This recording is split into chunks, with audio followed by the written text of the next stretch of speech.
నమస్తే రమగారు. నమస్తే చేయ రమగారు, ఈరోజు మా మామ్స్ కోసం ఏదైనా ఫన్నీ స్టోరీ కావాలండి. చెప్తాం. ఫన్నీ స్టోరీలు మామ్సే వింటున్నారా, పిల్లలు చెప్తున్నారా? మామ్స్ విని ఎంజాయ్ చేసి పిల్లలకి, పెద్దవారికి, ఎవరైతే వినట్లేదో వాళ్ళందరికీ షేర్ చేస్తున్నారు. అయితే నాన్న పులి లాంటి కథ ఒకటి చెప్దాం. తప్పకుండా. పుట్టిగా నాన్న పులి కథ కాదు, కొంచెం దగ్గరగా ఉండేది. ఒక ఊళ్ళో ఒక పశువుల కాపరి, అంటే ఒక మేకల కాపరి ఉండేవాడు. మేకలు గొర్రెలు కూడా ఉన్నాయి వాళ్ళ దగ్గర. ఒక చలికాలం నాటి సాయంకాలం వాళ్ళు గొర్రెలు మామూలుగా ఏం చేస్తారంటే, చలికాలంలో గ్రేజింగ్కి గొర్రెల్ని తీసుకెళ్ళిపోతారు. ఈ మేకల్ని గొర్రెల్ని మన అడవి వైపుకి తీసుకెళ్తారు, అక్కడే ఉంటారు. ఒక సాయంకాలం నాడు ఏమైందంటే, పక్క ఊళ్ళో ఉన్న వాళ్ళ నాన్నకి అనారోగ్యంగా ఉందని కబురు వచ్చింది. అతను వెళ్ళాల్సి వచ్చేసరికల్లా చుట్టుపక్కల పులి సంచారం ఉంది, పులులు ఉన్నాయి. మరి ఏం చేయాలో తెలియలే. భార్యని తీసుకెళ్ళాలి అక్కడున్న పరిస్థితికి. ఏం చేయాలని ఆలోచించి ఏమన్నాడంటే, తన కొడుక్కి ఒక 10 ఏళ్ళు ఉంటాయి. ఆ 10 ఏళ్ల పిల్లాన్ని, ఒరే నాయన, నువ్వు రాత్రంతా మెలకుగా ఉండాలి. మధ్యాహ్నం అంతా వాడిని పడుకోబెట్టారు, మెలకుగా ఉండాలి. కాసిన మరమరాలు ఇచ్చారు. నిద్ర వచ్చినప్పుడల్లా 2 మరమరాలు నోట్లో వేసుకొని తింటూ ఉండు. నువ్వు మెలకుగా ఉండి వీటిని చూసుకో, పులిగాడో గిలిగాడో వస్తాయిరా అని చెప్పేసరికల్లా పిల్లాడు సరే అన్నాడు. మెలకుగా ఉంటాలే నాన్న, నేను ఉంటాను. తెల్లవారుజామున అంటే పొద్దు పొడిచేదాకా, మన ఇది వస్తుంది కదా, దాన్ని ఏదో నక్షత్రం అంటారు, 3:30కి 3:30 కల్లా పొద్దు పొడుస్తుంది అంటారు. ఆ పొద్దు పొడిచేదాకా ఉంటాను, మీరు ఆ పాటికి కాస్త వచ్చి అక్కడికి ఓహో అని కేకేసుకుంటూ రా నువ్వు అని చెప్పాడు. సరే నాన్న అమ్మ ఇద్దరు కలిసి వెళ్ళిపోయారు. అయితే ఏమైందంటే, ఆ పూట సాయంకాలమే ఒక పులి ఆహారార్థం ఈ గొర్రెల్లోకి వచ్చేసింది. కామ్గా గొర్రెని ఈడ్చుకెళ్ళటం కోసం గొర్రెల మందలోకి వచ్చింది. ఈ గొర్రెలకి పులి చేరిపోయి ఏం చేసిందంటే, ఆ గొర్రెల మధ్యలో సందు చేసుకు పడుకుంది. పడుకునేసరికల్లా గొర్రెలు కొంచెం అమాయకంగా ఉంటాయి. వాటికి ఇది మన జాతిది కాదు, అవి తెలుసుకోలేకపోతాయి అన్నమాట. మీకు వేరే జాతి వేరు, లేళ్ళు గీళ్ళు అయితే అవి గుర్తుపడతాయి, వీటికి తెలీదు. తెల్లమొహాలు వేసుకుని ఉంటాయి పాపం. అందుకని గొర్రెల మంద అంటుంటారు, ఎవరికి తీసుకెళ్తే అటు వెళ్ళిపోతూ ఉంటామని. అయితే ఈ పడుకున్న పులి, పులిగాడో గిలిగాడో వస్తారు అన్న మాట విన్నది. పులిగాడంటే నేను, గిలిగాడంటే ఎవరు? గిలిగాడని ఒకడు ఉన్నాడనమాట. వాడెవడో వస్తాడనమాట, వాడెవడో చూడాలనుకుంది. సరే పిల్లాడు అటు ఇటు తిరుగుతున్నాడు. వాడి కన్ను కునికేస్తే ఒక గొర్రెని తీసుకుని వెళ్ళిపోదామని చూస్తోంది పులి. దానికి కొద్దిగా మాగందుగా నిద్ర పట్టింది, చూస్తోంది, ఆలోచిస్తోంది. వీడు తప్పుకుంటే, వీడు పడుకోగానే ఒక గొర్రెని తీసుకెళ్ళిపోవాలి, శబ్దం లేకుండా 1నో 2నో ఈడ్చుకెళ్ళిపోతే సరిపోతుందని. ఇంతలో ఏమైంది, 1:15 అయ్యేసరికల్లా వాడికి నిద్ర వచ్చేస్తుంది పిల్లడికి. మరమరాలు తినబుద్ధి లేదు. అప్పటికి 4-5 సార్లు తిన్నాడు, పిసుకు పుట్టింది వాడికి. ఎవరు తింటాడు దిక్కుమాలి మరమరాలు, నేను తిన్ను, పడుకుంటానని చెప్పి పడుకుందాం అనుకున్నాడు. అక్కడ కింద పడుకునేసరికల్లా వాడికి చలేసేస్తుంది. చలికాలపు రాత్రి కదా, మంచు కూడా పడుతుంది. ఏమనుకున్నాడు, గొర్రెల మధ్యలో ఓ గొర్రె మీద దేని మీదైనా పడుకుంటే, గొర్రె బొచ్చుగా ఉంటాయి కదా, వాటి మీద పడుకుంటే చలేయకుండా ఉంటుందని పోయి ఆ గొర్రెల మంద మధ్యలో వెళ్ళి ఒక పెద్ద గొర్రెని చూసుకుని దాని మీద పడుకుందామని వెళ్ళాడు. వాటికి చీకటి కదా, ఏదో కొద్దిగా కనపడుతుంది. అర్ధరాత్రి అయ్యేసరికి కొంత వెలుగు వస్తుంది. ఆ వెలుగులో భారీగా కనపడిన గొర్రె మీద బొక్కబోర్లా పడుకుని దాన్ని ఇలా పట్టుకున్నాడు. వీడి టైం బాగుండి, దాని దురదృష్టము, వాడు పడుకునేది పులి మీదే. పులిని పట్టుకునేసరికల్లా ఈ మీద ఏదో పడి తన మెడ పట్టుకునేసరికల్లా పులికి భయం వేసింది. ఇదేమిటి, గిలిగాడు అన్నాడు, వాడు వీడేనా? ఒకవేళ ఈ పైన పడుకున్నదే గిలిగాడేమోనని విదిలించుకోవడానికి ట్రై చేసింది. అది విదిలించుకుంటుంటే వీడు పట్టు బిగిస్తున్నాడు మెడకి. గొర్రె విదిలిస్తుంది, వీడు పడుకోవాలి కదా, ఏం లేదు అంటున్నాడు. పైన పడుకుని ఏం చేశాడు, ఇంకా మొహాన్ని దాని మెడకి బాగా ఆనించి గట్టిగా కావలించుకున్నాడు. వెనక నుంచి పట్టుకునేది పీక పట్టుకున్నట్టు అవుతుంది కదా. ఈ పులి ఏం చేసింది, దీన్ని ఎలాగైనా వదిలించుకోవాలని ఆ గొర్రెల మంద మధ్యలో నుంచి బయటికి నడిచింది. కొద్దిగా వాడికి నిద్ర పట్టింది, కదులుతున్న సంగతి తెలియలే. 1 నిమిషం అయ్యాక వాడికి కూడా అర్థమైంది ఈ పులి అది బయటకు వెళ్తుందని. గొర్రె ఎక్కడికో నడిచి వెళ్తోంది, పడిపోతాననుకుని ఆ గొర్రెని గట్టిగా పట్టుకున్నాడు. వీడు గొర్రె అనుకుంటున్నాడు, అది పులి. అమ్మో, ఈ గిలిగాడు పట్టు బిగించేస్తున్నాడు, ఇంకేముందని ఈ పులి ఏం చేసింది, ఒక్క గాండ్రింపు, సౌండ్ లేదు, గాండ్రించడానికి అవకాశం లేదు, లోపలే గాండ్రించుకుంది. పరిగెత్తేసరికల్లా అమ్మో, గొర్రె మందలోంచి తప్పిపోతుంది, బయటికి వెళ్ళిపోతే నాన్న చంపేస్తాడు. ఇంత పెద్ద గొర్రె తప్పిపోతే ఒప్పుకుంటాడా? ఆ గొర్రెకి ఏ 100 రూపాయలు వచ్చేవి ఆ రోజుల్లో.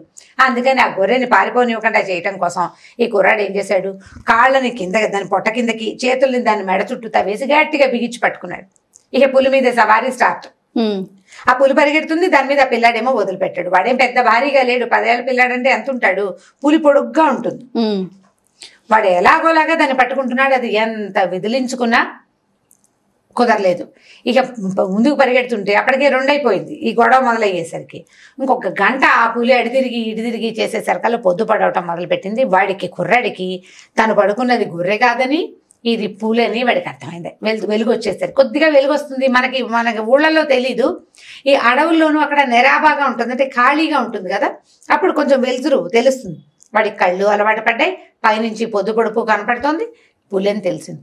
అమ్మ బాబోయ్ ఇంకేమైనా ఉందా అని వీడు ఏం చేశాడు, ఆ పులి పరిగెడుతుండగానే మధ్యదారిలో దొరికిన ఒక మర్రి చెట్టు గూడని పట్టుకున్నాడు. పులి పరిగెత్తేసింది, వీడి చెట్టు కూడా పట్టేసుకున్నాడు. పట్టుకుని గబగబా చెట్టు ఎక్కి కూర్చున్నాడు. ఎక్కి కూర్చున్నాక ఏమనుకున్నాడు, ఏమైనా దగ్గరలో ఉన్నాయేమో చూసి ఎక్కడైనా దాక్కోవాలి, ఇది కనుక తిరిగి వచ్చిందో నేను చచ్చానే అని అటు ఇటు చూస్తే ఆ మర్రి చెట్టుకి కాస్త యువతలుగా ఒక చిన్న జేజి గుడి ఉంది. ఉంటాయి కదా అడవుల్లో చిట్టి పొట్టి అమ్మవార్ల గుళ్ళు. వీడేం చేశాడు, దిగేసి చెట్టు పోయి ఆ గుళ్ళో పోయి కూర్చున్నాడు. తలుపు గడి పెట్టేసుకుని కూర్చున్నాడు. ఈ పరిగెడుతున్న పులి ఒక నక్క అప్పుడే లేచి ఓళ్ళేయడానికి సిద్ధంగా ఉన్న ఒక నక్కని కుద్దేసరికల్ నక్కంది, ఏమిటి ఈ టైంలో పరిగెడుతున్నావు, ఏమైనా పట్టుకొచ్చావా, ఏదైనా తెచ్చావా అని అడిగింది. ఏమి తెచ్చటం ఏమిటి, గిలిగాడు నా వీపు మీద ఎక్కాడు, వాడిని వదిలించుకొచ్చేసరికి ఇంతసేపు పట్టింది, నా భయం వేసేస్తుంది అవని పులి వణికిపోతుంది.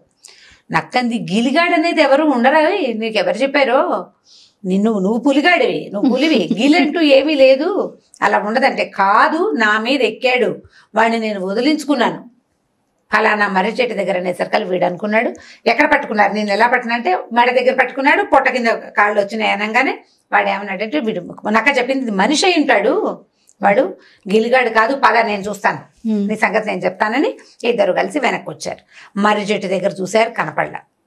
పూలంది ఊళ్ళో నుంచి వాసన వస్తుంది, ఇక్కడ ఉండుంటాడని.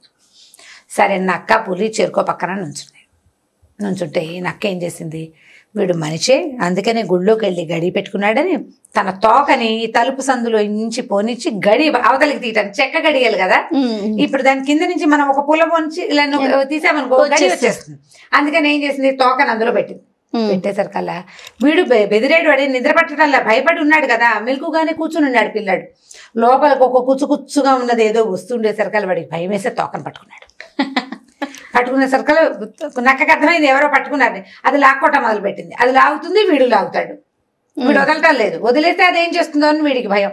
ఇక లాగో పీకో ఎంతసేపటికో ఏమైంది, ఈ నక్క లాగుడికి వీడి చేతిలోకి బొచ్చుడు వచ్చింది. నక్క కాస్త డామని ఎగిరి అవతల పడింది. అలాగే అవుతుంది కదా, టగ్గా ఫాల్ చేసేసరికి అక్కడ పడిపోయిన నక్క, ఊరు నాయన గిలిగాడు అన్నావు, గిలిగాడు కాదురా వీడు తోక పీకుడు గాడు, లోపల ఉన్నది నా తోక పొద్దంతా ఊడిపోయింది, నాకు పెడుతుంది, నీకు నేను సహాయం చేయలేను, నువ్వు పారిపో నేను పారిపోతానని చెరో పక్కన పులి నక్క చిరుకో పక్కకి పారిపోయాడు.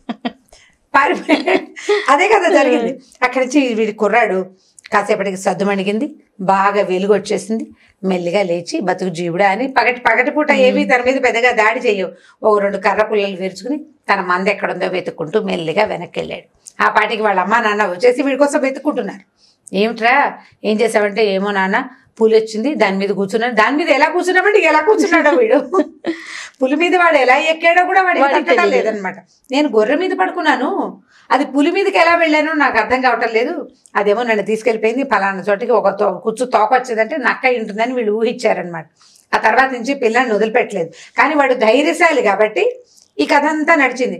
వాడు మొదటే అది పులి అని అర్థం కానీ గీవురు గవర్నమెంట్ అరవంగానే ఈ పులి చూసేసుకునేది వీడు మనిషిని. వాడు అరవకుండా తెలివిగా ఉన్నాడు.